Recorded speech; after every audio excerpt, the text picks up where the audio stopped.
Il y a 160 ans, le 11 février 1858, sur les bords de la rivière qui traverse la petite ville de Lourdes, une dame apparaît à la petite Bernadette.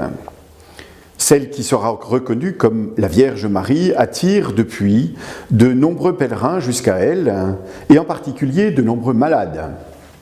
Le 11 février, fête de Notre-Dame de Lourdes, est devenue depuis quelques années la journée mondiale des malades, et nous sommes invités à être plus particulièrement attentifs à ceux qui se trouvent ainsi dans la détresse en raison de l'affection qu'ils subissent, ou un problème physique ou un problème mental. Nous le savons, la maladie est toujours désagréable, non pas seulement pour celui qui la vit, mais pour ceux qui accompagnent les malades. Il y a d'ailleurs parfois une certaine peur vis-à-vis des malades. J'ai souvenir, il y a quelques années, d'un malade d'un cancer qui me disait « Plus personne ne vient me voir ».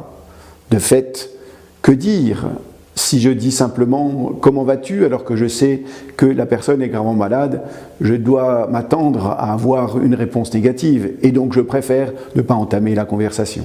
Pourtant, nous le savons bien, être auprès des malades est un service précieux que nous leur rendons. Car justement, le propre de la maladie, c'est de nous éloigner de la vie ordinaire, ne serait-ce que parce que nous sommes bloqués sur un lit ou parce que nous ne pouvons plus faire les activités que nous avions l'habitude de faire, en raison même de la maladie. Le thème de cette année est « Montre-moi ton visage ». Il y a en effet dans ce regard que nous pouvons porter sur les malades une richesse dans la reconnaissance de ce qu'est le malade. Il y a quelques années, une personne à Lourdes m'avait dit « Au moins ici, je ne suis pas un malade, je suis quelqu'un ». Et c'est sans doute aussi la réflexion de Bernadette à propos de la dame qui vient la voir. Elle me regardait comme une personne. Vivre le lien avec nos frères malades de personne à personne, c'est cela qui est précieux.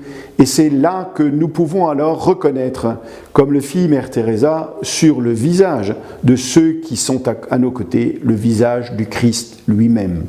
Le Christ qui prend l'apparence, qui assume complètement la vie humaine, y compris dans ce qu'elle a de plus dramatique, et qui ainsi se manifeste sur le visage de tout être humain, y compris de celui qui est le plus démuni. Alors, en cette fête du malade, et à quelques jours du carême, nous pouvons redire, peut-être en allant plus particulièrement voir ceux qui sont touchés par une affection ou par une autre, nous pouvons redire « Tu as du prix à mes yeux ».